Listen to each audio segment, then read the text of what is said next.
What up, cappers, gamblers, punters, hustlers, low baggers? Thank you for watching Sportsbook Review. This is Betting with the Bag, Wednesday, November 6th, late show, which means in 9 minutes, Maxwell Smart will be joining us, and we will touch on each and every one of the 26 games on this NCAA basketball card. I love when we have a manageable amount of games, which we do. We will touch on each and every one. Max has already locked in 9 plays. We have his record from yesterday. We have my record from yesterday. We have his best bet record from yesterday because it's 1-0. He catches best bet very easily with UNC Greensboro. Shout out to all the cappers in the chat. Nasty Nate, good hustle. First in the chat, JP, Deer Slayer Ski, Lillian Pumpernickel, Phil 9, man. Phil 9. My whole week changed when Phil 9 started writing that, man. Lamar Williams, Moses Saucedo, and there's our Marjay legend ready to go. Joe Anisi, Gerald Jones, Nilo. Moses Saucedo says Jazz low scoring plus Embiid playing on some days might be, or playing after not being off for a couple days, may be rusty. Then you factor in the altitude. Yes,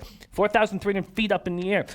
Moses Saucedo, when I was Reese ready to go. Gambit Row, Nut Flush, Allen, Ricky Vaughn, D Boston, Melee Payless Way, Fat Fist. And I am on the Raptors heavy. We're going to go over my plays very quickly. Justin Bilbo, Serious Business, Rye Cape, Willie Balters. Yes, Max will be on every late show. Russell Gordy, Walla Walla Dose, Jimmy Gomez, Sean Williams, Eastern Kentucky, Upstate Carlston, and Upstate Carlston 145. I believe that was an over that you were on yesterday. 2-0 start for Sean Williams. You guys keep an eye for Sean Williams in the chat. He is a killer. And I also went 2-0 last night. Felt very good. Russell Gordy now is PG 00187 on the undercover call. We got AM Barbecue Sauce Titty play of the day. Memphis Grizzlies money line. Ooh, man, AM goes after it with big balls plays nonstop. There's Diesel Eugene in the house. Okay, I'm going to copy and paste this, but I'm going to do it right under Max's action. Here we go. Copy and paste that right there. All right, not a lot of time. Let's hammer it. Ricky Vaughn says Sixers lost to Phoenix. Is being way overhyped. No Embiid in first West Coast trip. Look for a bounce back tonight. And Nilo says, I tweeted you my parlay winner. Okay. What's your... Nilo, what's your... Do I follow? I want to make sure I follow you. Give me your Twitter handle so you know that I do. Lillian Pumpernickel says, what do you feel about Rockets, Mavs, Raptors, Moneyline, parlay? I like it. I do have some concern with the... I got Mavs at 7.5. Now it's at 6.5. So money coming in on the Magic, but I like it. There's Jeff Billings says, how you... My man, I had a great night. Went 2-3 for hockey. 1-1 NBA. Had a boy, Jeff. Big boy bets as well. Okay, let's get after it. And Nilo, hit me with your Twitter handle when you have a second. There's Big E, EJV, Alex Ramirez, Ron Lofton. Let's get to work. So 6 minutes, we're going to be joined by our guy, Maxwell Smart. So I'm just going to go over my action right now. I'm on the under 6.5 in Red Wings Rangers. Everything came out the way I wanted to. I wanted Jimmy Howard in net. I wanted Henrik Lundqvist in net. You know, I know that Henrik Lundqvist is a 3.58 goals against average, 906 save percentage. I know it's not great, but he's about to lose his job to Georgiev. He's going to step up here at home. Sean Mundy says, just missed on that first period centers yesterday. You know I'll keep hammering it. You know I'm going to keep hammering it. I love that look. And if you find a bad hockey team that will be that teams will not get up for, it's a great look. Getting these giant plus lines on first periods with them. There's Ed Prince in the house. Okay, so I'm on the under 6.5 here. Red Wings, Rangers. So there's a couple. I think Howard and Lundqvist will both step up in this game. I also think that these terrible penalty killing units that both the Wings at 68.6% and the Rangers 79.6%, there's not power plays on the other side that could take advantage of it. And the Rangers have a 17.8% power play. Let's see what that power play has been without Zibanejad. I bet you it's been much worse than that. Zibanejad not in the game last night. There's my guy Trot Wham in the house. TP says Red Wings screwed my under the under night in the versus Predators. Yes, they've been bad in every direction. And they're allowing 3.94 goals a game. And that's why there's a 3.94 goals allowed, and the Rangers have 3.50 goals allowed. And that's why we're sitting here with a 6.5. Let's take a quick look at what this is quickly here. And there's Donkey capping UC Santa Barbara tonight. We're going to go over each and every game. So in NHL, that's a 6.5 now at minus 110. It's juiced to the under. And I got it at minus 105. And that makes perfect sense to me. Absolutely perfect sense. There's Red Girl in the house. I'm staying off Blues Oilers. Staying off. I don't want the Oilers. I don't want the Blues on the second half of a back-to-back. I'd like to take over 5.5s against defensive teams on the second half of a back-to-back, but I can't trust the Oilers to produce offensively. I'm off. I'm off Blues Oilers. Now let's go into the association. I'm not adding any plays. I'm staying off Knicks Pistons. We've seen the market come back a little bit on the Knicks. We saw this total go from 212.5 down to 205. The Detroit got up to 4.5. Now they're back down to 3.5 point favorites there. So I'm off Knicks Pistons, and these first few games are troublesome to me. I'm off Wizards Pacers. Pacers open up at -5, then they go down to 4. Now they're 3.5 at Bovada and Heritage. This total opened at 220, now up to 225. I could understand taking the over, but I was on the wrong end of it. I didn't want to be on the ass end of it. There's my guy Nick Allegretti. Says, man, I'm on Oilers -1 with backup goalie and entire blue line. Have to. I'm going to very rarely back the Oilers this year. Very rarely. Nilo says, any NBA props? No. And if I had hammered this card a little harder, I probably could have squeezed some out. But I'm keeping my quantity of plays very small right now. And let's pop up that beautiful. We go from NHL to NBA quickly. Let me see. I have to show my baseball record all year, and it sucked. We'll go to NHL first, Rafa, if you could. We're going to check out that NHL record. And I like it, 12.53% ROI. And then can you back that up with the NHL record? There we pop up that NHL record right after. Make me feel good about myself. Very good about myself. But it's all about keeping the quantity of plays down. Can you pop up the NBA? Thank you, my friend. After, months of putting up that baseball record. Let's feel good about ourselves for a second. All right, let's keep rolling along here. So, Pacers, Wizards, I'm off. Then Warriors, Rockets. My only move... Nilo says screenshot that NBA record. Yeah, I know. It's going to get worse.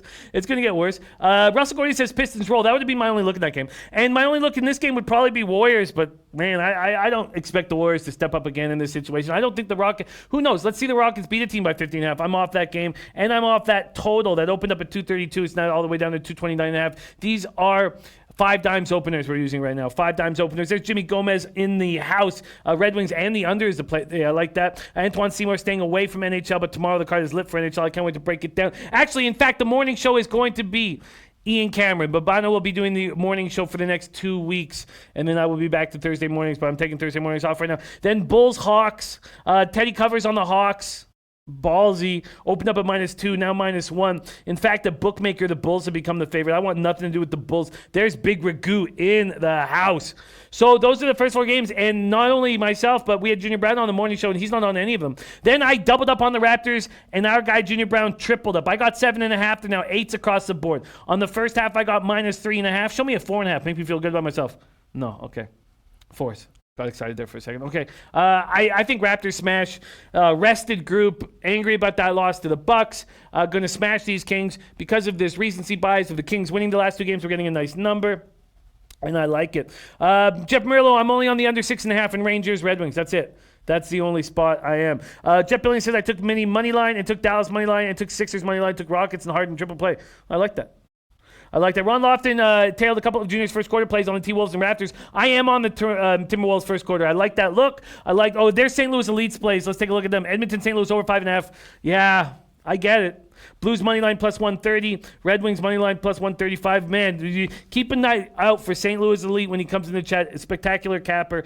Gas Station Sushi Max betting on the Grizzlies first half. Those Grizzlies first halves have been coming in. That's all everybody's talking about. But I like Timberwolves first quarter in that spot. But I get why you're on it. I took the Mavs at 7.5. This is a line that's gone against me now. 6.5's on the board. Mavs 7.5. I'm not going to take them for. I fear, in fact, and we're going to keep an eye on these trends, but I fear a team like the Magic who has such a bad. Well, they fell apart late, but they should beat the Thunder last night. They're not playing well. They're not playing offensive. And Bigger Goose has tailing Raps and Bucks. And then Sixers, Jazz, I'm off. And we saw Teddy covers on the Sixers. And then we saw our guy Junior Brown on the Jazz. I'm off that spot. And then Bucks, Clippers. At this point, I think the value's on the Clippers. I'm not making a move. Jin Rami got the Blues at +150. As always, great find on that card.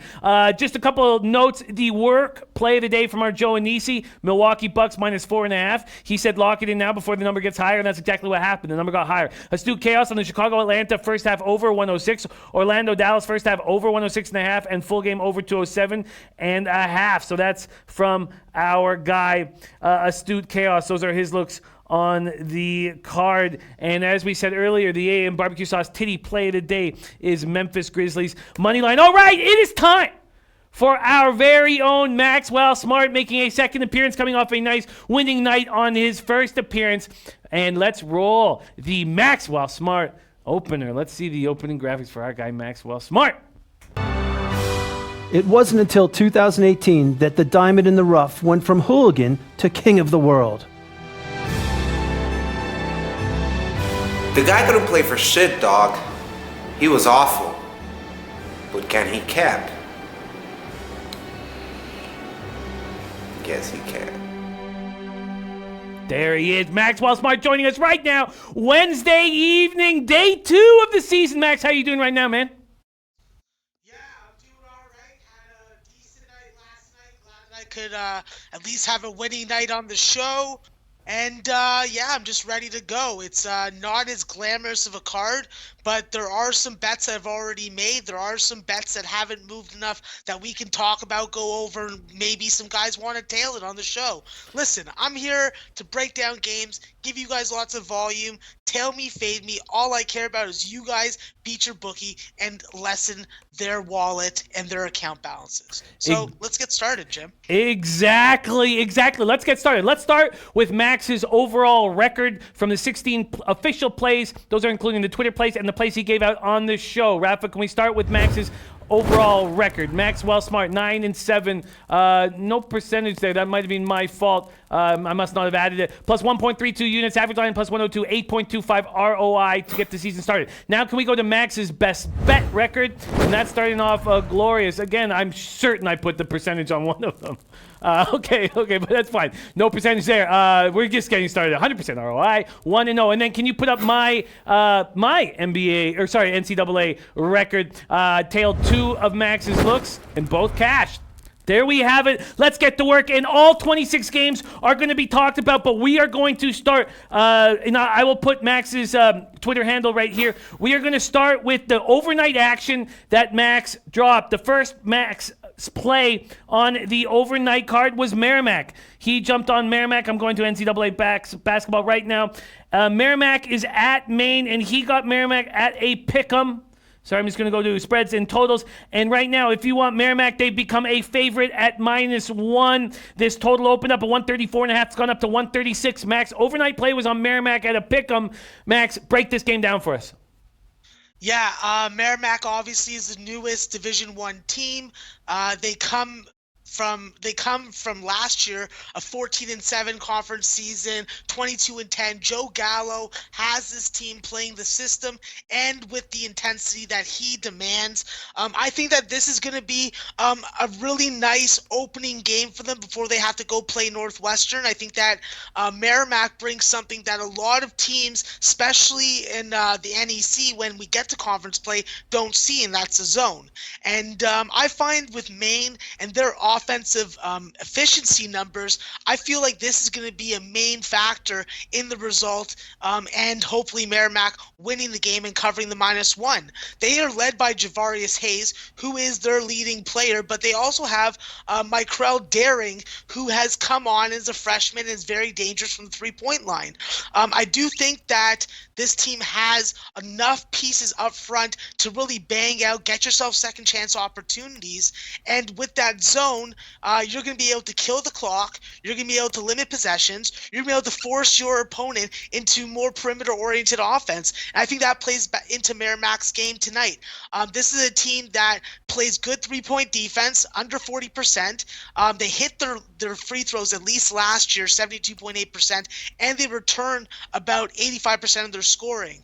The one area of concern will have to be rebounding versus Maine team, but I think that this is something that they're going to be ready for tonight. You got to really play foul-less basketball, especially from the front court. You got to move the ball to get those open three-point looks, and you have to be able to play tough inside because there's no one that's 6'8" or taller on this team. So as long as Merrimack protects the glass and they don't let their lack of size impact them, Maine's three-point defense is one of their weaker defensive statistics, and I think that Merrimack, with their ball movement and three-point shooting, I think that they can take advantage of that because they are a team that shoots 35% from the three-point line as a team. So I'm taking Merrimack. I'm leaning towards the under, but it's not going to be official play. So give me Merrimack at Pick'em or at -1 for show record keeping purposes. Yeah, and we locked in your Merrimack play at a pick'em from your overnight action, and you have to follow Max on Twitter if you want to be in on his moves and beat the market like he constantly does. There's Junior Brown in the house. Thank you for joining us, JB Brown joining us. I love it. Okay, I am tailing Merrimack, -1, -110. First play on Max's card is my first tail. Let's look at his next play that he jumped on the overnight card, and that is NJIT at Colgate. Max jumped on the over 145 at -110. Right now, let me move to spreads and totals again. And right now, if you want that look, NJIT Colgate, this opened at 144.5 5 times and is now up to 146.5 at Pinnacle, 145.5 everywhere else. Maxie, NJIT at Colgate, why are you on this over?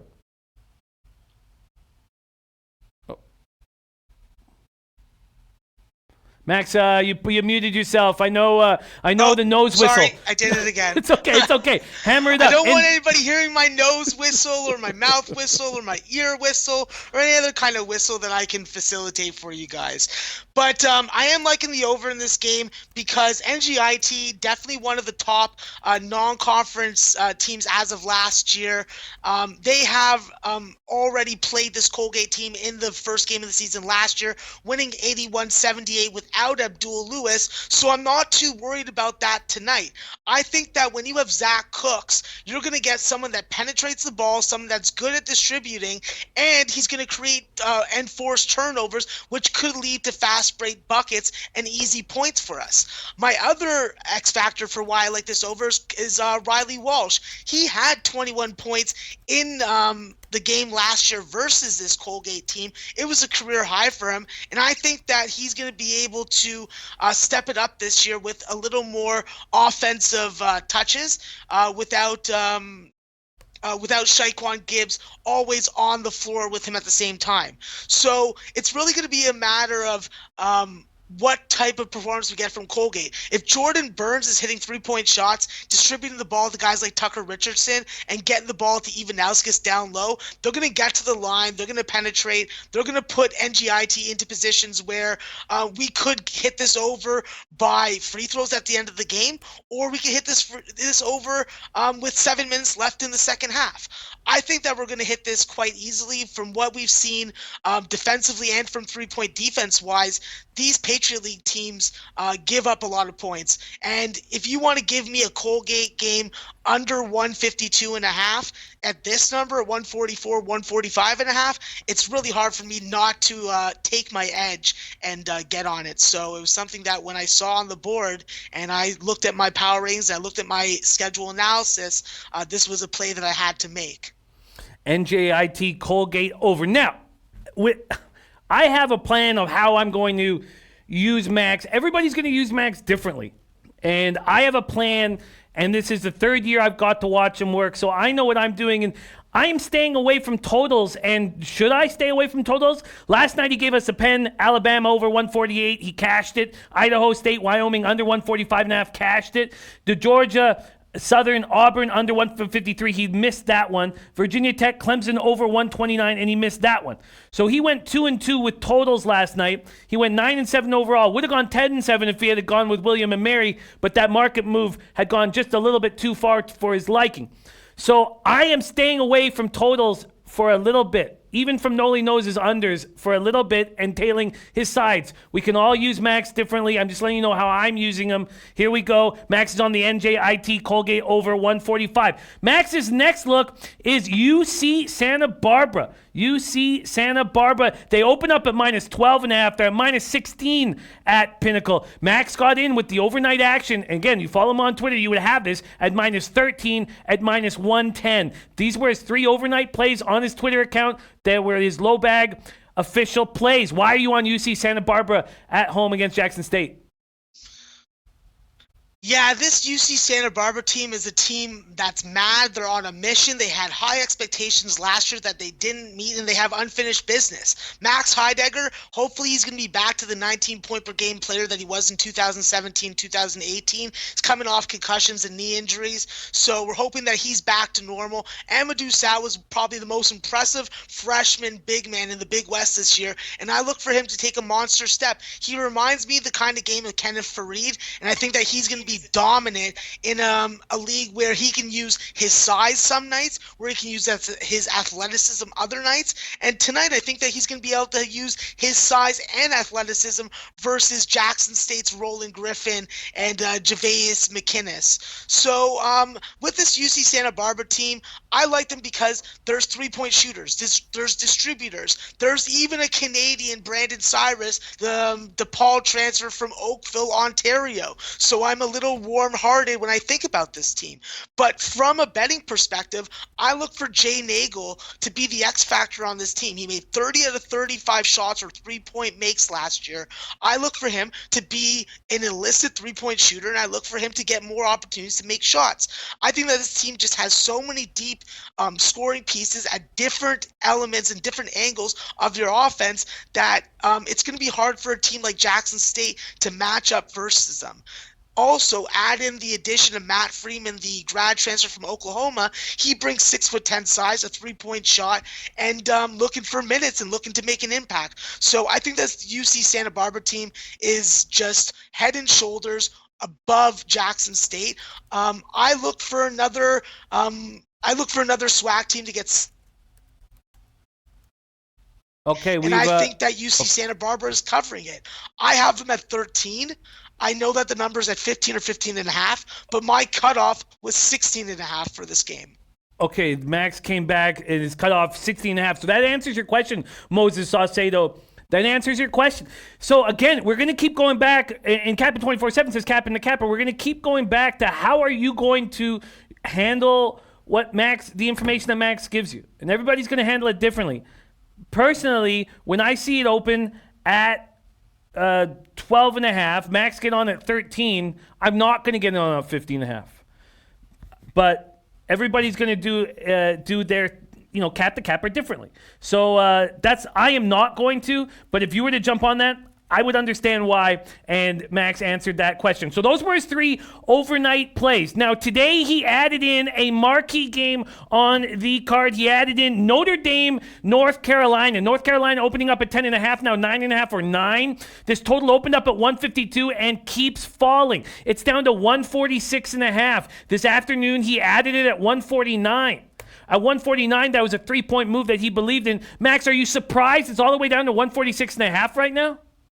Yeah, I'm actually very surprised because I see Cole Anthony really taking control of this offense from the first game tonight, and with his penetration ability, he could get a bucket probably easier than Kobe White was able to get a bucket last year for this North Carolina team. I am worried about the implementation and the impact that Christian Keeling and Justin Pierce are going to make as graduate transfers, and I'm just not sure how missing a guy like Brandon Robinson is going to affect the depth and the bench production. Armando Bacot's a very interesting freshman at 6'10". I don't know if he makes a huge impact like some of the guys that we're going to be talking about, like James Wiseman. But I do think that this Notre Dame team is ready to play stingy. They're ready to frustrate their opponent. And Mike Bray's the perfect type of coach with that mentality to do that in this type of game. I'm leaning Notre Dame with Matt Randall.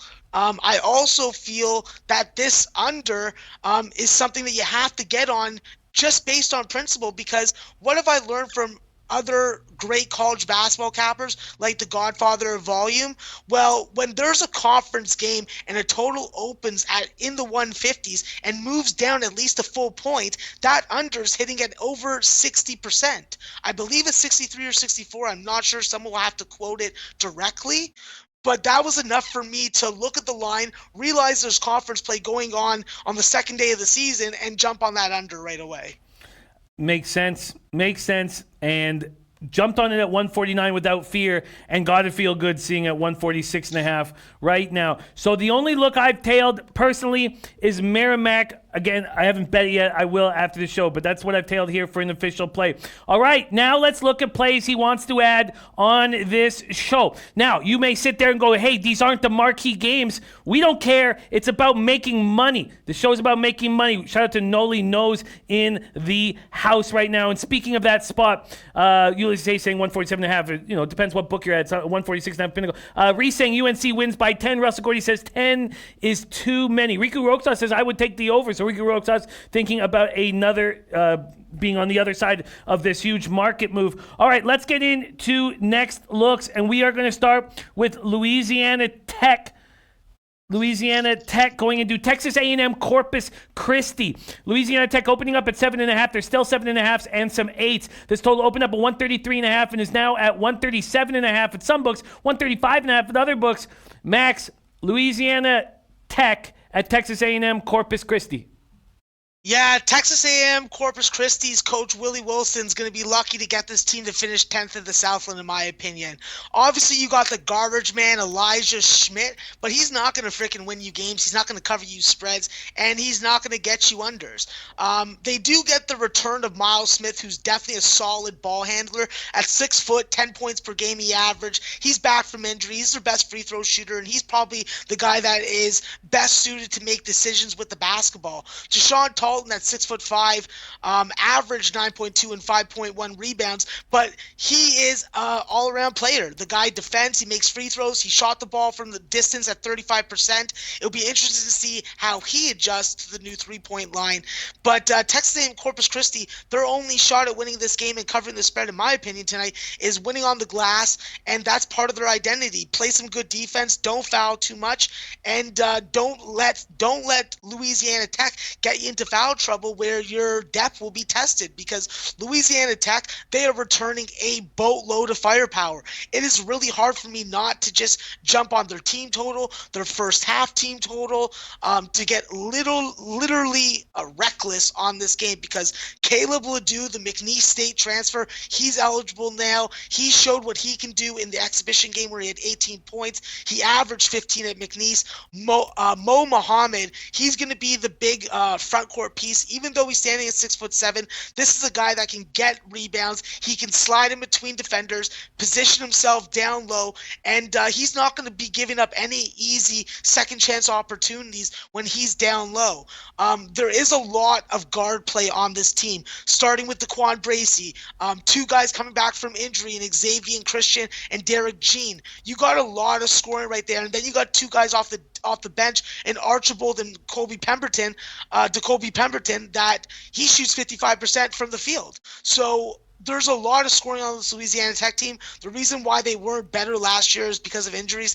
I think that they start this year off with a bang, and I think that they cover 7.5 or 8 points. And I am jumping on it with you, Max. Line shopping right now for Max's plays here. The best we can find is a -7.5. That's at -110 at Bookmaker. That's what Max will be getting on Louisiana Tech, and I am tailing that look. Louisiana Tech -7.5 at -110. Now we move over to Southeastern Louisiana at Tulane. Tulane opening up at 4.5, now at 7. Big move towards him, and this total opening up at 139.5, now at 143.5 or 144. Max, Southeastern Louisiana, Tulane. Yeah, I'm really excited for this game tonight. Obviously, it's not going to be the most visually appealing game, but for me, that's what I like. Ron Hunter comes into Tulane that plays in the 9th oldest building that was built in 1933. God damn, they need some money so they can build themselves a new building. But Ron Hunter is a great coach. We saw what he did with Georgia State. We saw what he did with his son as a star player, making NCAA tournaments. I think that he brings his quirky defensive scheme and methods to Tulane. I think it's hard to prepare for. And I've even heard rookie head coach Dave Kiefer of Southeast Louisiana say so himself in an interview. There's going to be a lot of underclass upperclassmen. This is a team in transition, losing Moses Greenwold and Marlon VL. Both averaged close to 40 points combined last year, were the catalyst and the face of the offense. That leaves the offensive work up to Vaughn Julian and Brandon Gonzalez. They're capable of taking the next step, but I don't know if they're ready to replace all the production that was lost. This Tulane team, I like them. I like what they've done on the transfer market. I like the pieces that they have, especially Kevin Zhang, the 6'10" Chinaman. He is definitely a guy that can take the next step this year and be a dominant front court player. He can turn around and face you up. He can put the back to the basket. He needs to work on getting harder on the glass and boxing guys out, but that just all takes time in the weight room, and I think that he got this over the summer. I do look for an impact from KJ Lawson, the Kansas transfer, formerly from Memphis, Dedrick Lawson's brother, and I also look for the Rhode Island Christian Thompson grad transfer to have a good impact this year. I think that he brings good perimeter defense. I think that he can hit a jump shot, and I think that he's going to be a nice offensive piece for a team that loses a lot of offensive production. The one asterisk beside this game and beside this team is the line movement. It opened up at 4.5. It's bounced around 5.5, 6.5. Now I'm seeing 7s, and that's without Nick Thomas, the Norfolk State 14-point per game graduate transfer. So I'm on Tulane already at -5.5, but I don't think that there's any reason to believe that the way that Southeast Louisiana takes care of the ball and turns it over, that Tulane's not going to be able to really start the season off with a bang at home and cover this spread. Are you going to make this an official play at the line right now? Because did you tweet this out? Yeah. No, I didn't tweet it out. So are you going to make this an official play at -7, at -110, or is that not a good enough number for you? I'm tempted to buy the half point at Pinnacle, but we know how we feel about buying half points in basketball, so I won't do it. And what I'll do is I'll just take it -7 for a half unit. Okay, but we're gonna all plays here are just one. Okay, unit. all right. So then take it off the board then. Take it off the board. It's so interesting watching you go through that thought process and break it down. I find that just so interesting. Okay, and remember, you can tweet out at any time during the day with an official low bag pick, and that will count on your record. Tulane is off of his board. Let's move on. So, and every game's going to be talked about, and we have big questions coming in for big games. Now we go to IUPUI Butler. Butler opening up at -19.5, and let's see what the graphic says, because I believe this was up to -20. It was. Those 20s are off the board. It's now 19s and 18.5s are back. This total opened up at 145 and it's all the way down to 139.5 at some books. How are you handling IUPUI at Butler? Yeah, so I jumped on the under on this game. I got 145.5. Obviously, it's down to 141 now.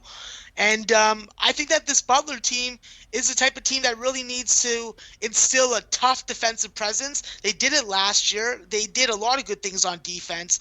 And I think that this year, especially against a crosstown rival in IUPUI, they need to take advantage. IUPUI is obviously having to reload, but they're reloading with a very dynamic scoring guard in Marcus Burke from the University of Campbell. He did light up in the exhibition season, even though it was an exhibition game. He did put up 31 points. And he had 6 steals. So I am a little worried about taking Butler on the spread, but on the under, I'm just not convinced that all these guys that are new for IUPUI are going to be shake off the rust and be able to step in and be dominant against a strong D1 Power 5 program. For instance, Zoe Tyson, he's not even I don't even know if he's going to play tonight. The 6'9" graduate transfer, he's important. They need him in the front court to stop guys like Bryce Nees, Derek Smits, and even Sean McDermott to an extent.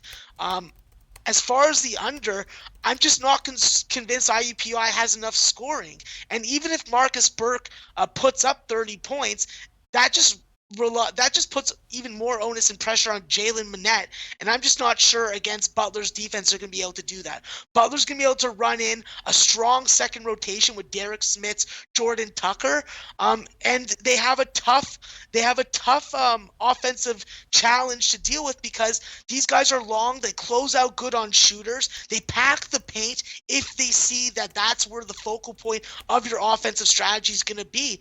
And at 141, I wish that I had taken it at a plus price on Bet365 because I had this game lined at 137.5. So at this point, for the show purposes, I'm still willing to get on it, but I bet it at a 4.5 point difference. Yeah, a huge difference. 45.5, it's 139.5 at 5 dimes. Rich G says such concentration on the record official plays. Is that his request or someone else's? It's what we both want. It's what we both want. And the reason why you see other cappers not doing it is because they lose. That's simple. Fair enough, yeah. It's that simple. It's because they lose and they don't want to be honest and transparent, and a lot of them, So yeah, we want it. Our guests, our chat wants it. All they want is transparency, and that's what we're giving them. And and we're working out some kinks. But man, that's what Pete taught us. So that's what we're doing here. So decision time. Decision time now. How do you want to handle this for official plays? If it's at 139. I can get you 140. If you can get me 140, fuck. This is the problem. Shoot. Yeah, let's go with a first half under. Can you give me a number on that? Yes, I can. We're gonna go to the first half total right now. And the first half total opened at 68. Look at this, though. So Pinnacle's taking it all the way down to 65.5, but Bookmaker at 67, Bet Online at 67. All right, well, you sold me there. If I can get a better line on another book than Pinnacle, then I'm going to take it. So give me the 67. No, I'm so sorry. I keep saying that wrong. You've asked me to switch it to 5 dimes. So sorry, that's the 5 dimes opening line. Let me just make sure that I'm logged in with my right... Yeah, so that's, sorry, Yep. The 5 dimes opening line at 68. They've dropped it down to 66. Pinnacle at 65.5, and we see 67s at Bet Online and Bookmaker. Yeah, let's get that 67 then. Let's go with the 67. Under 67. First half under in this spot. First half under 67 at minus 115. There we go. First half under 67 at minus 115. Now we move on to Green Bay, Purdue. Green Bay, Purdue.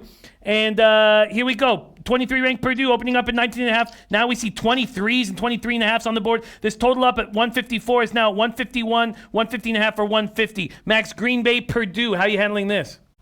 Yeah, my play on this was under 153 and a half on this Green Bay Purdue game. Listen, Purdue has a lot of offensive production that they have to replace. 236 3-point makes just from Ryan Klein and Carson Edwards alone.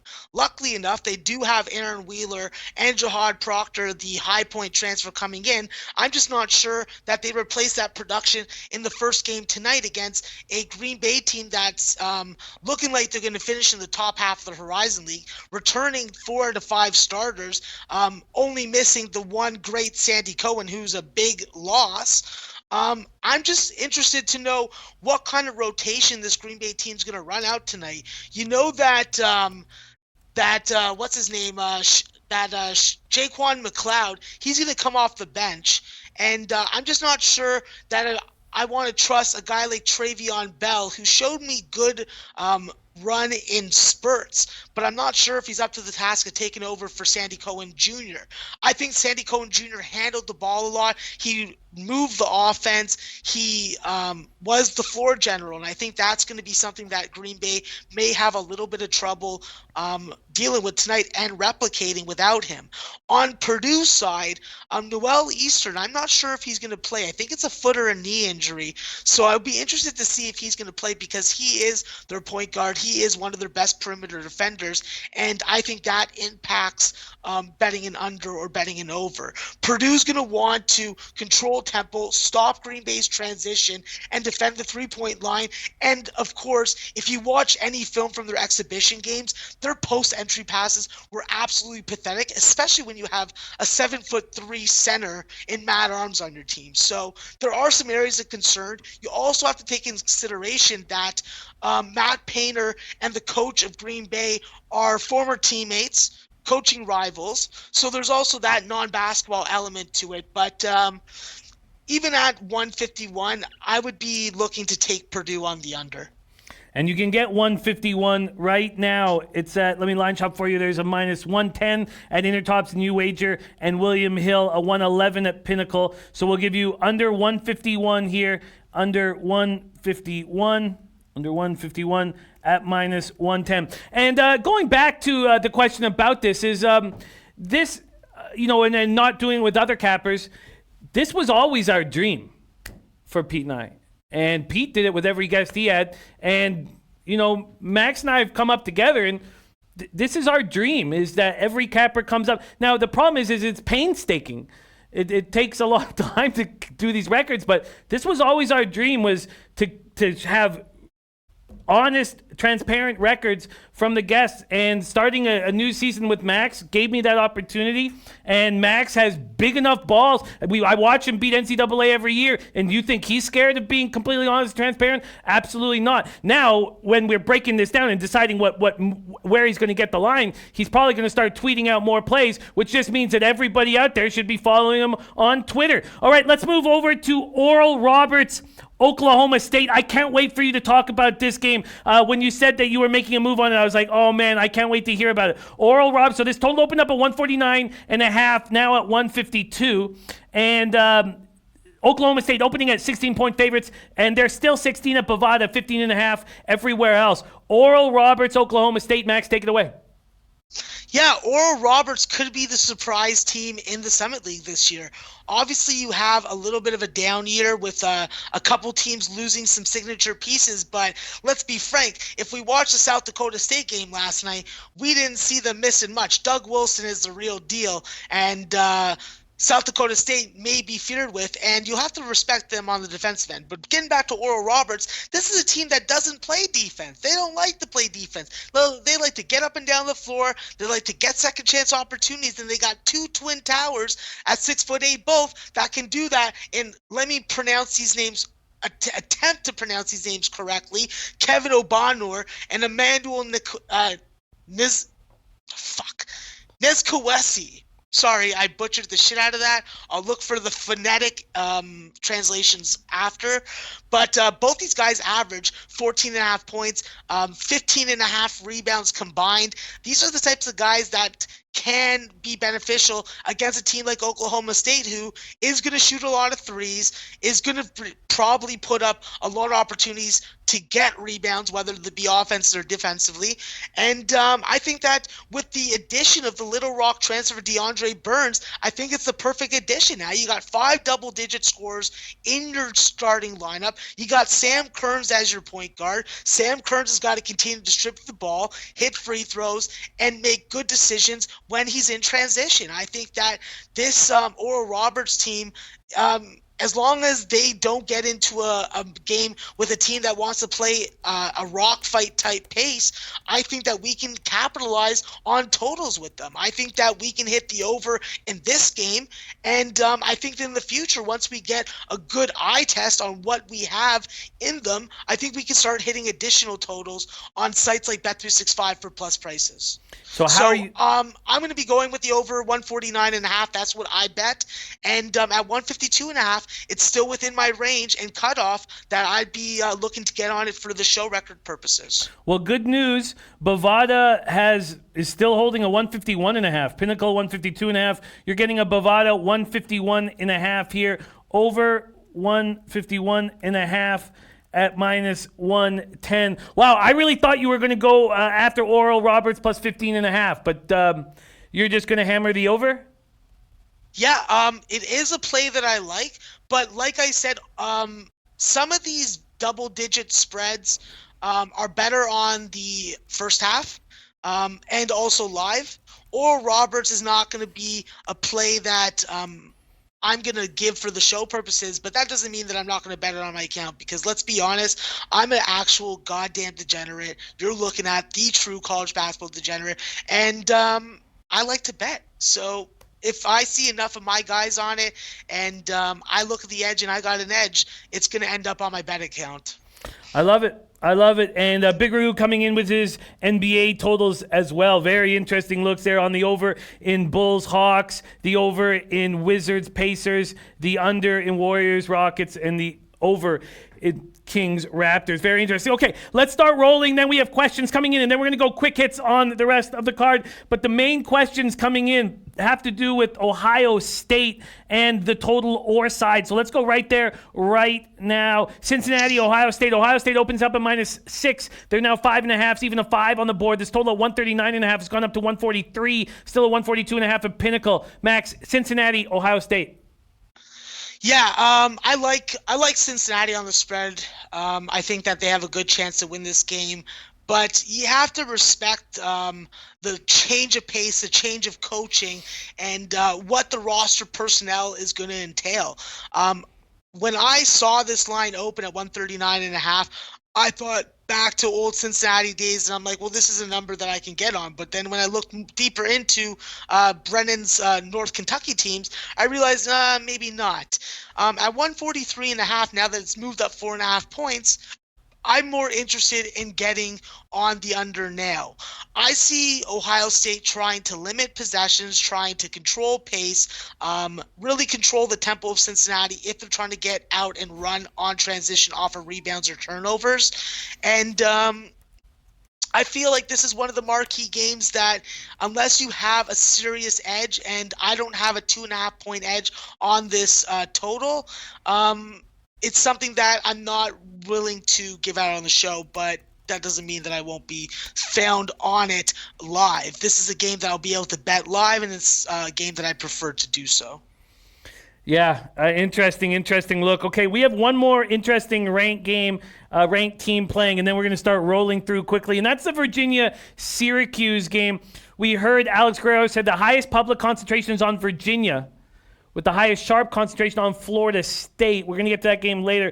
Virginia, public backing Virginia, but Pinnacle's dropped it from 2.5 from the opening at 5 dimes at 3. This total opened up at 127. It's all the way down to 121.5. Virginia, Syracuse, Max. Yeah, Virginia, Syracuse, obviously we know what they lost. We know what they've accomplished or not accomplished in the last 2 seasons.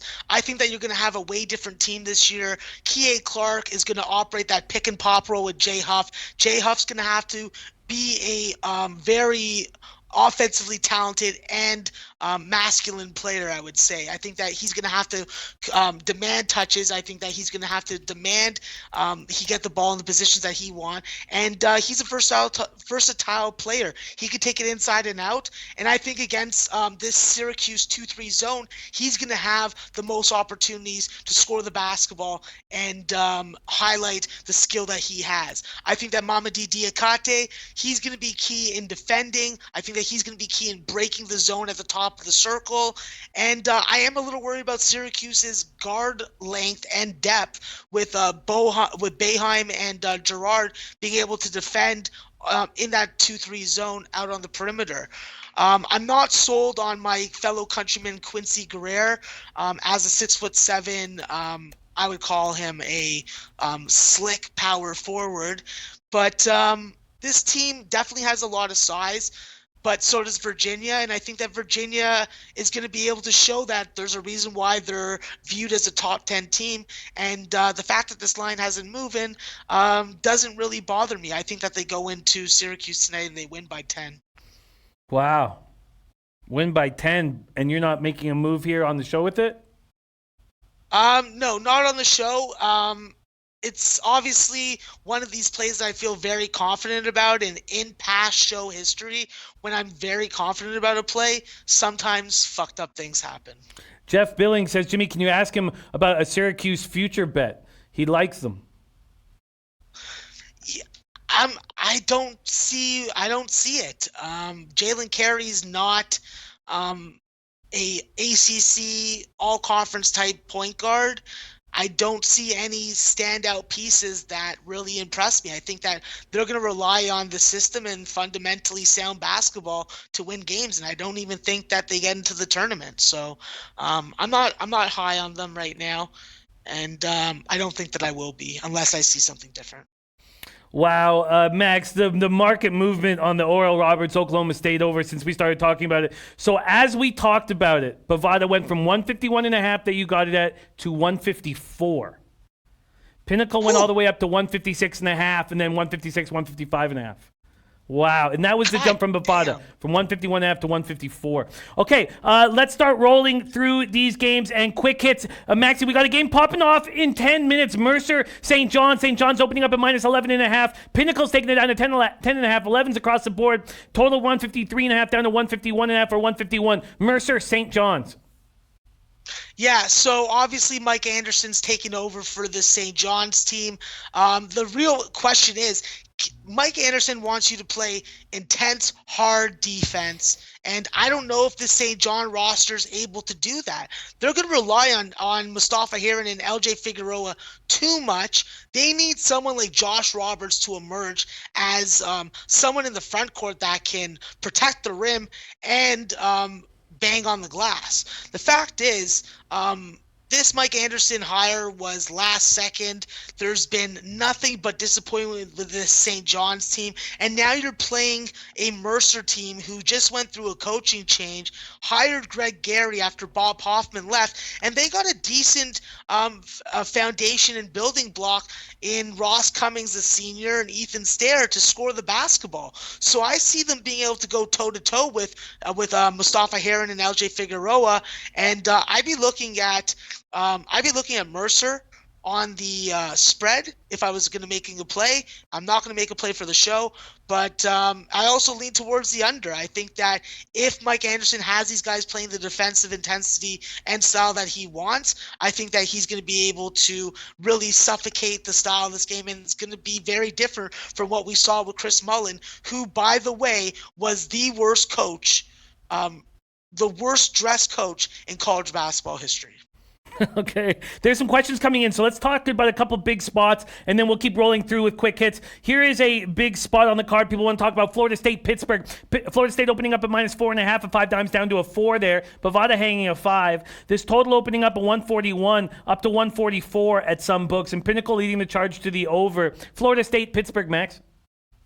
Yeah, this Pittsburgh team is very deep with guards. I think that they have a lot of ability to score the basketball, and I think that Florida State's working in a lot of pieces, and I believe that they played a year or two ago, and when we were in the same situation, Pittsburgh was able to pull off the win. So I'm a little hesitant to get on Florida State right now. I'll be looking to either bet this game live or stay off it completely. I did like the under, but I don't like where the lines moved up to 144.5. It doesn't inspire me to jump on it. This game could be a game where we see a lot of Pittsburgh scoring in the second half, and we see a really boring, low-scoring game in the first. I see tale of two halves. Whoever gets out to a lead in the first half of this game will probably cough it up in the second. Let's keep rolling. So quick hits on these ones. San Jose State, Hofstra. Hofstra opening up at 18.5, now 17.5. This total opening up at 153. It can be got at 153.5 or 154.5. Max, San Jose State, Hofstra. Yeah, listen, obviously Hofstra has to replace Justin Wright Foreman. I think that with Buey and Pemberton and Coburn, I think that you have a good, solid foundation of guards that can score the basketball, man the offense, and be very backcourt oriented.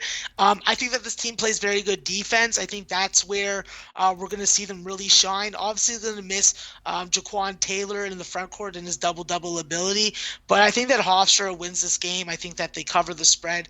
And I'd be looking to betting the under because games that Hofstra wins big usually go under the number. So this is a pretty high total also. Next stop, McNeese State, Western Michigan. Western Michigan opening up at 8.5, now 7.5. This total opening up at 144.5. Pinnacle leading the charge at 146 to the over. McNeese State, Western Michigan.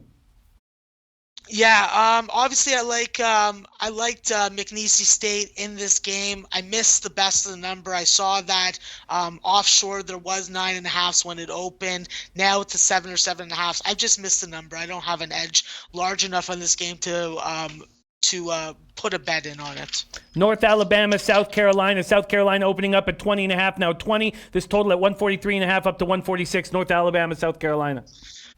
Yeah, this is a game that I'd be looking towards the under, even though the line movement has said otherwise. I think obviously with A.J. Lawson running the offense for the South Carolina Gamecock team and Malik Kotsar being the headline piece in the front court, I think that you definitely have a good matchup for the opponent. I just don't think that I just not sure if this is a number that they can cover. North Alabama obviously was very good for how Ken Baum projected them to be in their first year in the A-Sun. They did have a little bit more trouble in the non-conference season with a win-loss ATS-wise, but I do think that if South Carolina is playing up to Frank Martin's potential tonight, playing the kind of intensive defense, slow tempo offense, and getting to the free throw line and not fouling, I think that this number is a game that I can go under 146.5 on. Could go under 146.5. This pace is great. We're getting through these games fast. Now we go to Mount St. Mary's, Georgetown. Georgetown opening up at 18.5, now 21.5. This total is shot up 5 points from its opener, 149.5, 155 at Heritage. Mount St. Mary's, Georgetown. Yeah, Mount St. Mary's with Vado Morse. Obviously, this is a team that misses having Jamin Christian and the Havoc offense with them. But I think that they're the type of team that's pretty stingy. And I think that on the first half, I think that they can hang with Georgetown. I think that they hang with Georgetown either the first half or the full game. I'm not sure right now how I'm going to play it. I'm probably going to leave it off my board completely, but Georgetown's going to be more guard-oriented this year. They have the North Carolina transfer. I can't pronounce his name, so I'm not even going to try. I think that he is going to be a very nice front court piece. Bang on the glass, score on the low block, but it's going to come down to Mac McClung and James Akinju on how far this Patrick Ewing coach team goes and how long do we give Patrick Ewing. Patrick Ewing's had pieces to work with this offense. They had Jesse Govin. He couldn't do shit with him. So I thought that Patrick Ewing was the big man coach. Well, I got to see it this year, and right now I'm not ready to back Georgetown. And if I was looking to bet this game, I'd be looking at getting on Mount St. Mary either first half or full game. Wow. Big move towards Charlotte, playing against James Madison. Madison opening up at -6. Now 3s even at Heritage, and this total sticking around 135, 134. It's gone down a point. Charlotte, James Madison. Yeah, Charlotte, obviously, Coach Sanchez running that pack line defense from what he learned from Tony Bennett. But I'm just not sold on this team scoring the basketball. Like, obviously, they have some different pieces coming in, like Jordan Shepard. But aside from that, you're putting a lot of onus and pressure on guys like Brandon Younger and Drew Edwards to score the basketball. I don't know how they stop guys, and I'm not really convinced that Malik Martin is the right guy to be your lead scoring guard. Obviously, he has good size at 6'6" and 205, but the way that this team is supposed to play, I don't think that they're capable of doing it with their personnel. I think that the addition to Amadou Bamba is going to be great on the defensive end, especially for unders, but they're going up against a James Madison team that shoots the three ball very well. Darius Banks, Matt Lewis for two people that we can talk about. Obviously, with Stuckless gone, the ball's going to move a lot more. Guys are going to get a lot more opportunities, and I want to see how valid that 49% three-point shot of Darius Banks actually is with a little more volume. The issue for me in this game is the numbers moved. I like James Madison. I believe that Matt Randall also liked it at 5.5. It's something that I'm going to probably look to use as a money line parlay filler. Okay, moneyline parlay filler there. Rolling down, we have a question from Redgar. We're going to get to that in a second. First up, Southeast Missouri State, Vanderbilt. Vanderbilt, 13.5 to 14.5 point favorites, and this total around 146. Well, the question with Vanderbilt is, how does a team react when their coach can beat them in one-on-one and there's not a single player on the team that can beat Jerry Stackhouse in one-on-one? Like, this team, I believe from watching interviews, they're afraid of Jerry. They respect him. They listen to when he speaks. But this guy's bringing an NBA pedigree. He's bringing NBA philosophy, NBA systems, and he just came off a great development run with my Raptors 905s. So I think that this is a game that he really needs to show the Vanderbilt community that the past coaching decisions that the athletic directors made were wrong. He's the right coach for this team, for this program, and he's going to start it off tonight against Southeast Missouri, who is bad. They're bad. No Ladarius Brewer, who's supposed to be better than he was last year. If you want me to make a play on this game, it's Vanderbilt -14 or die. I would even double up and take them on the first half if I can get -8 or better. It's an interesting look to back in first half, and I loved him. I love Stack what he did with the 905s as well. St. Louis Elite said missed it. Who was the money line parlay filler? And that was James Madison. Madison at -3.5 or money line. There we go. Okay, let's keep rolling. We have a question from Red Girl, and that next game is Belmont, Illinois State. The total opened at 151.5. It's at 151. Belmont opens at -6, now 5.5. Red Girl wondering about the under in Belmont, Illinois State, and asking you about whether she should make the move there. Belmont, Illinois State. Yeah, well, this number stayed pretty much around 151.5 the whole day, which I like if you're going to be getting on an under. Obviously, the consensus around our community is that Belmont under Casey Alexander is going to be flawless. They're going to adapt to the same style of offense that they ran at Lipscomb, and that they have the necessary offensive pieces to be successful. I think that in this game, you really have to worry about what you're going to get from Illinois State. Illinois State with Jace Hillsman and Dedrick Boyd coming in, we don't know if they're going to be high scoring, if they're going to want to run and gun. We don't know the mentality of the team. And from a coaching perspective, I'm just not a fan of Dan Mullen's teams. For that aspect, I'd be looking at Belmont on the spread if I were to bet the game. I have not bet the game. I believe it starts at 8 o'clock.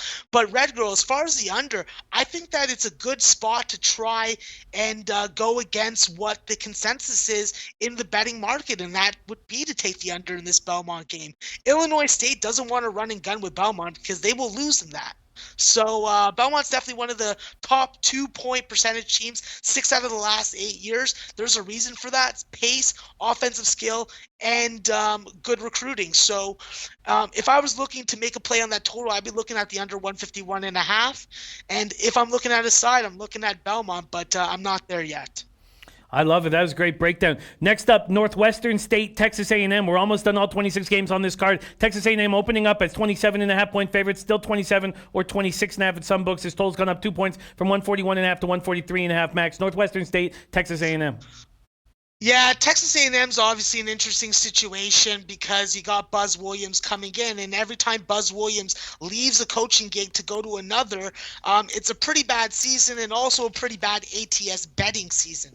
Obviously, he's going into this Texas A&M situation with some pretty established, nice pieces. Former JUCO top player of the year in Wendell Mitchell, Savion Flagg, TJ Starks. So there's guys that he can definitely use. I'm just not sure he has the front court depth to do so. He doesn't have a guy taller than 6'8" on this roster, and I'm worried about how they rebound the basketball. Obviously, against a team like Northwestern State, I don't think that's going to come into it's not going to be a major factor, but Josh Nebo is definitely going to have to step up. He's the biggest guy on this roster, and if he isn't protecting the rim, I think that Northwestern State's going to be able to score the basketball versus Texas A&M. Personally, it's not a game that I'm looking to play either way, side or total, but if you wanted to put a gun to my head and ask me for a lean, I would say that Buzz Williams is going to start off with a bang at home versus a very weakened opponent, and I think that the under would be the spot that I'd look for because in route situations like this, I'd be looking for an under if I can get under 145 or 146, something along those lines. Quick question, because we got to keep the pace that we're here just to finish off this card. But Jeff Billings says, Jimmy, I know we already talked about Syracuse game, but can you ask him if he would take them in the first half? I'm close to taking them full game, and if he likes them first half, I would take him there too. Yeah, it's hard for me to say. Like, you have basically two revamped rosters, one system that you know and can predict. The other, we don't know what they're going to run, if they're going to stay true to what they've said in interviews. So I don't have a play on the first.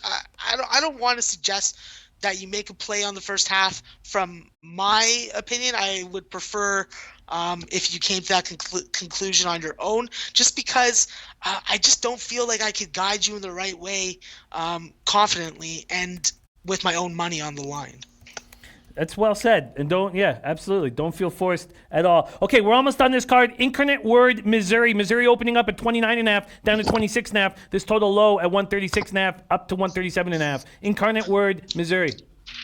Yeah, I'm a big fan of this Missouri team. Obviously, they're not getting a lot of respect, but they returned a lot of nice offensive pieces. I think that Drew Smith, the Evansville transfer, who should have been allowed to play last year, but we won't get into that because we don't have time. I think that he is the pure point guard that you need to run this offensive efficiently, and as long as he doesn't get injured, I think that this Missouri team's going to put up points. I think that they're going to be exciting, and with guys like Javon Pickett and Mark Smith on the three-point line, all you really need is Jeremiah Tillman to meet his potential, and with his size at 6'10", he can do some serious things down low versus Incarnate Word team. This is a new team to Division I. This is not a good team to Division I.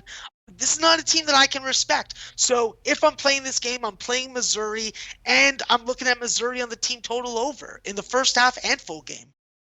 Makes sense there. Next up, Northern Arizona against 21st ranked Arizona. Arizona opening up at 22.5, now 23s on the board. Total open up at 145, now 147. Max, Northern Arizona. This is a perfect situation for Arizona to come into the season. Arizona's had to deal with a lot of yip-yap talk about them, everybody freaking spouting bullshit. And you know what? It's really affected what they've produced and put on the court. I think this year, they're flying under the radar. I think that with everybody so high on Colorado, Washington, and Oregon, I think that Arizona's in perfect position to just take care of business, smack people in the mouth, and say, thank you very much, come again. I think tonight they smack Northern Arizona in the mouth. This is a team that returns 5 starters, but they're 10-31 last year. So take what you will into that. Experience is great, but experience of a bunch of jamopes is not great. I think Arizona smashes Northern Arizona tonight. I'm even going as far as saying if I can get 22.5 at -110 or better, it's going to be my play of the night. Ooh! Okay, we're going to find out if it is very shortly because we only have 2 games left. Next up, Montana, Stanford. Stanford at -9, now 9.5s and 10s. This total 143.5, now 145 or 145.5. Montana, Stanford. Yeah, obviously both these teams are losing a lot of pieces. This is Pac-12 basketball, so it is not one of my favorite conferences to bet on. But for show purposes, I'll talk and give you my insight on any team in any conference that we bring up. First off, let's talk about Montana. This is a team that has been winning. They've been kicking ass and taking names in the Big Sky for multiple years. Well, I think it's time to come down to earth, boys, because there is no Ahmad Rory. There's no Jamar Okoa. There's no Bobby Moorhead, even though he was just a junkyard dog. But I respect the junkyard dog. Shout out to Jerome Williams. I think this Montana team's going to have problems replacing the offensive production that they lost. Kendall Manuel is the next guy up to be the Robin to Saeed Pridgett. I just don't think that they're going to be able to put it together tonight. Maybe into conference season once they've had time to adapt and figure out who is capable of taking the reins of this offense. Okay. But it's a game that I'm not looking to get on. I'd be looking to get on the under in this game or pass completely. The under in this game or pass completely. Robbie Tagaloa says, please thank Max for all the knowledge he brings to this show and the money he puts in our pockets. Final game on the card, an interesting one, Max. Long Beach State, UCLA. UCLA opening up at 16.5, now 17. The total's dropped 3 points from 146.5 to 143.5. Max, last game, all 26 games, Cat, from our Max Plus Smart. Long Beach State, UCLA. Yeah, so this UCLA game, obviously, it's going to be the debut of the soulless redhead Mick Cronin, formerly of the University of Cincinnati. I will highlight that he has no soul because he has red hair. No offense to anybody in the chat who has red hair. I'm not saying you don't have a soul. I'm just saying he doesn't have a soul. First off, this team doesn't return a lot of production. They lost Moses Brown, no Jalen Hands, no Chris Welks. I'm not sold on Sharif O'Neal being the answer. I'm not sold on Tiger Campbell being able to run the offense. Obviously, he's coming off a redshirt year. He's seen the dysfunction and the culture within this basketball program. My pick on this game is already in. I've already sent it to my dudes, and I got this overnight at 146.5 on the under. I think that UCLA is going to play a lot slower pace. They're going to play more Mick Cronin basketball, and I think that the line does not reflect that. I look up and down this UCLA roster, it just doesn't excite me. What, is Prince Ali going to freaking score 25 points a game? I don't goddamn think so. Jalen Hill, he's only good for stealing things in a freaking store in China. He's not good for playing basketball. So if I'm playing this game, I'm playing Long Beach State. They got a whole bunch of new pieces, JUCOs, transfers. They're really going to be a hodgepodge team, and I think that those are the teams that can sometimes surprise a local rival like this is for Long Beach and UCLA. I'm on the under 146.5. 143.5. I think that this game still goes under. I think that this game finishes in the high 130s. So take it for what you will. Take it for what you will. And there he is. All 26 games capped and trapped. Maxwell Smart coming off a perfect record on his plays of the day. 1-0. Maxwell Smart, play of the day.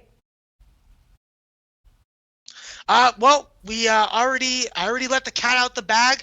I'm taking those bad boys from Tucson, Arizona. Wildcats are going to go wild tonight over those Lumberjacks. And I'll tell you right now, it's going to be exciting. They got a guy named Max Hazard. You know how I feel about guys named Max. I like him. And I'm taking two teams with the guy named Max. I'm taking UCSB, Max Heidegger. I'm taking Arizona, Max Hazard. And it's going to be a hazard tonight. Give me Arizona minus 22.5 if you can get me it. And we can. Minus 22.5, minus 115 at Bookmaker. I am tailing that. I'm tailing 3 of Max's plays. Merrimack, minus 1 at minus 110. Louisiana Tech, minus 7.5, minus 110. And Arizona, minus 22.5 at minus 115. Plays that Max is on. He's on Merrimack at a pick'em. These are official plays. NJIT at Colgate over 145 at minus 110. UC Santa Barbara minus 13 at minus 110. The Notre Dame game under 149 at minus 110. Louisiana Tech minus 7.5 at minus 110. IUPUI Butler first half under 67 at minus 115. Green Bay Purdue under 151 at minus 110. Oral Roberts Oklahoma State over 151.5 at minus 110. And his play of the day, Arizona minus 22.5 at minus 115. Max, that was spectacular, man. All 26 games.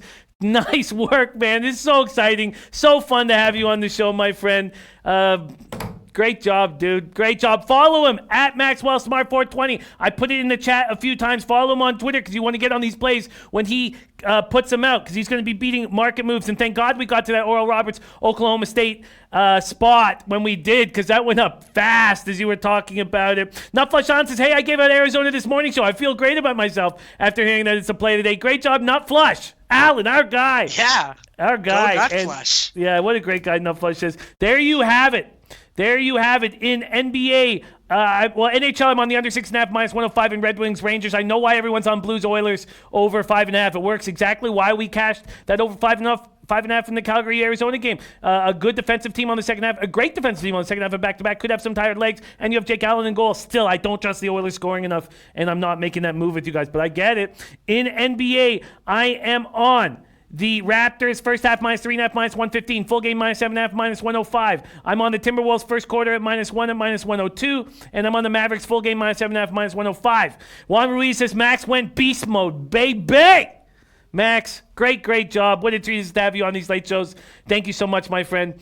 Let us know I guess Maxwell Smart 420, I've already did for you. Just thank you. And enjoy your night, my friend. And would you do us the extreme honor of introducing Freddie Fortune?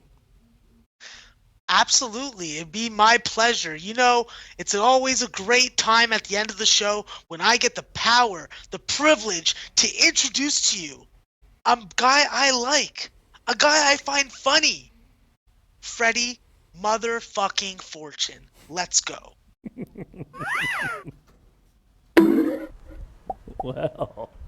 Well. I didn't hear what he said. Oh, he likes you, man. He likes me? Yeah. In what way? Oh, geez, you'd have to ask him that. Why do you have to make it so creepy so fast, man? I'm not creepy. Everything was normal, and then you made it man on man. Normal? Like, What's normal for you? All right, whatever. Freddie, I hear you cashed in Mali.